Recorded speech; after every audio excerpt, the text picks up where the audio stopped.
What's good, Moguls fam? And I'm back with another banging banger. Ngibuyile I know ukuthi umuntu sekunesikhashana nje engakwazi ukudropha every day. So bear with me guys ukuthi ziningi izinto umuntu azenzayo outside of um doing ama-videos. So namhlanje ngifuna ukuthi nginazise ukuthi khona i-subscriber ethe ifisa ngenze ama-retracement nama-pullbacks. Ama-retracement nama-pullbacks ukuthi-ke wona asebenza kanjani. Nanokuthi-ke nje ayini, yabo? Because abantu abaningi they don't understand. So iyona nto engizoyikhava-ke namhlanje leyo. So that is why ngivula i-chart u-US Dow Jones, which is US 30. Iyona-ke good-ke when it comes to ama-pullbacks and nama-retracement. So let us begin. Ngenzela ukuthi nikwazi ukuyibona lento kahle. So first of all, what is important ekumele uyi-understand before size siye nje kuma-pullbacks, before size siye kuma-retracement. Ama-pullbacks nama-retracement asebenza kahle mawukuthi i-market is on a trend, whether an uptrend like this or a downtrend like this. So firstly into okufanele uyi-identify ukuthi ikhona yini trend kule currency pair or kule indice engifuna ukuyi-trade. If ever ungayiboni i-trend, whether uptrend or downtrend, ngicela ukuthi nje uvele ungayi-trade leyo currency or ungayi-trade leyo indice because you will lose money. And sikhuluma ngemali la, it's not like kukhulunywa ngento encane. You will lose your money, especially uma ukuthi ufande i-account eyo-$10, $20. It's important ukuthi at least i-account yakho iqale noma ku-$50 uma ukuthi ufuna ukutrade ama-retracement, because into ekuyenzeka uthola ukuthi by the time where wena you think it's going to retrace or it's gonna pull back, ingayenzi leyo nto and it actually goes down. That is why it's important ukuthi ube ne-stop loss whenever you do retracement and pullbacks. Make sure you risk at least 5% of the account. Okay, siqhubeke-ke. So right now la sinawo ama-trends njengoba senginikhombisile, which is ile uptrend nale downtrend le. Right? Okay. Secondly, because we can identify manje ukuthi okay, fine. Now amalona ethu. Ama-trends. Ake ngiqale nge-uptrend. Ngichaze yona with regards to i-pullback. So okokuqala, firstly, into ekufanele uyenze ukuthi you have to have horizontal lines, right? So let's put horizontal lines right about, let's just put it, okay, wait. Let's put it bunch, right? Again.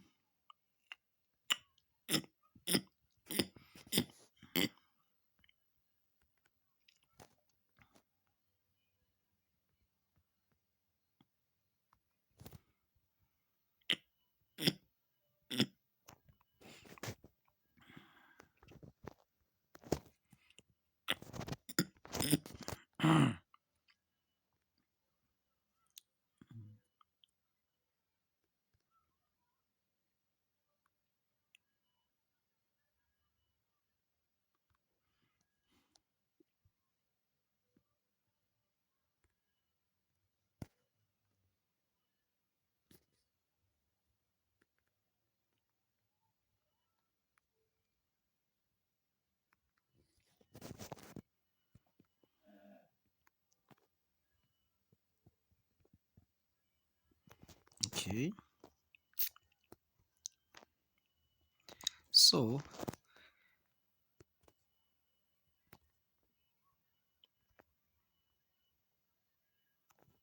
excuse, sorry guys, umuntu banjwa nje iflu encane. So sesiwenzile-ke ama-horizontal, right? How do we identify ukuthi okay, this is actually an uptrend? Okokuqala,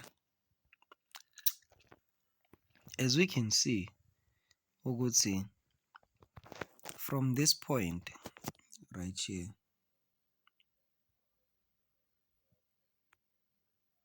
from this point here, that is where i-market has bounced from i-downtrend ebikade yenzeka la, yabo. And then if you put ama-horizontal lines, which is okay, let me clear. If you put ama-horizontal lines, swabhekela ama-horizontal imasuse lo ngoba manje uyasititisa. If you put ama-horizontal lines from here to here, ngenzela ukuthi ubone njalo, uzubone ukuthi kwenzakaleni. If ubheka ama-horizontal lines from where it was starting here ukwehla up until it went here, uyabona ukuthi ibimuva within i-support ne-resistance yakhona, even though it's diagonal. So by the time igcina la, emva kokuba ukuthi inyuki izothinta leli point, iqhubeke ishone phansi and follow i-downtrend, but it decided to break out from this point here. So iyayishintsha lento, yayenza ini i-direction ehlukile. So ngamanye amazwi kusho ukuthi la from this point kube khona i-reversal, right? Okay, ake sidlule lapho ke ngoba sesiyibonile lo i-uptrend. Then how do you see i-pullback? How do you recognize i-pullback? Number one, as you can see la, from this point here, ngiphinde futhi ngenze naleli elinye point.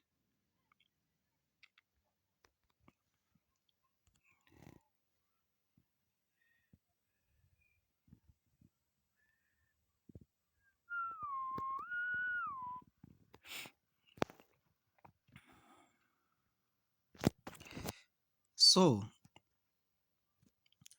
njengoba ubona from here ukuthi inyukile le market yazofika la, le part le, sorry uba messy, yafika kule part le, instead of its continuing going up, but yakhetha ukuthi ilo yehle kancane temporarily, just to allow i-market ukuthi breathe. Leyo kwehla lokhu kuncane lokwehla bayibiza i-pullback. That is the main reason of a pullback, and a lot of traders, they use that opportunity to make money because isuke i-repeater continually. It's the same thing over and over and over and over again. So because from i-glance yokuqala here la iqale khona ukuthi yenze i-pullback, uyabona ukuthi if yayenza kokuqala yathi shwishwi, yaphinde yanyuka, yaphinde yashaya futhi. So you know ukuthi manje okay, shuthi each and every time mayinyuka iphinde futhi ishaye i-pullback kumande iphinde inyuke. So wena you set yourself la kule position ukuthi yazini I'm gonna take a buy here, yabo, I'm gonna take a buy, and then uzofaka i-stop loss just down a bit, a low, a bit nje kancane below, kwenzela ukuthi if ever it reverses kakhulu than what you expected it to be. Then as you can see ukuthi yaphinde yanyuka yathi, yaphinde yashaya i-pullback kancane, yaphinde yanyuka. Njengoba nje iyehla nje isazophinda ishaye i-pullback futhi somewhere around here and then i-continue. So that is how you eat kwi-pullback for i-low, i-uptrend. Then let's go to i-downtrend. I-downtrend is the same thing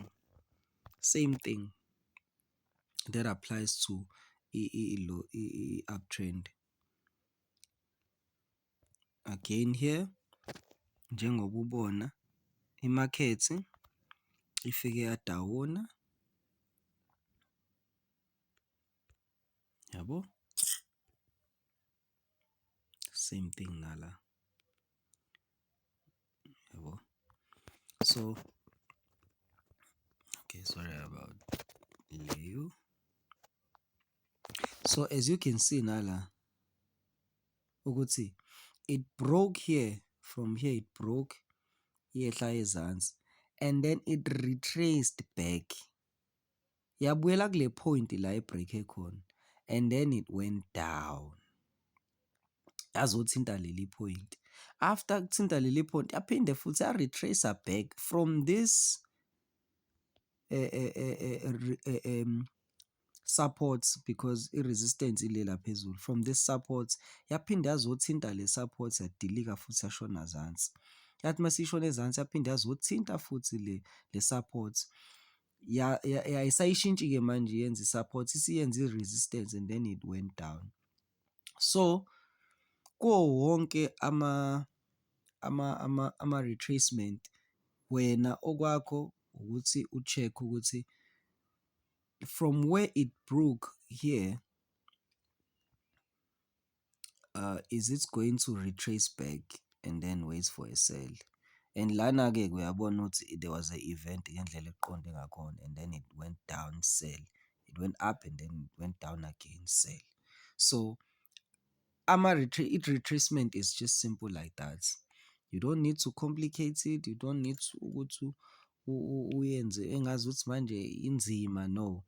Wena okwakho ufaka ama-horizontal lines, after that ama-horizontal line ayenze ukuthi abe diagonal fethi loko ungazi ukuthi ku-uptrend like, yabo, or noma kuyi-downtrend like, wenzela ukuthi ubone ukuthi okay ihambaphi igcinephi le trend le. Then after that uzofaka ama-horizontal, wenzela ukuthi ubone ukuthi okay iya-break-a manje, let me just wait for it ukuthi i-retrace, or wait for it ukuthi i-pull back, then you make your entry. Make sure ukuthi nakhona you watch out ukuthi ama-candlesticks akho athini, yabo, athini, ayakutshengisa yini ukuthi iyalo, for i-confirmation ukuthi iyanyuka noma iyehla. So that's almost about it ngama-pullback and retracement. Akukho okunye okungaphezulu kwalokho. So guys, thank you so much, Team Forex Moguls. Make sure you subscribe, like, and comment down below whereby mawukuthi ufuna incazelo about anything Forex. So make sure you subscribe on the road to 5K. Danko.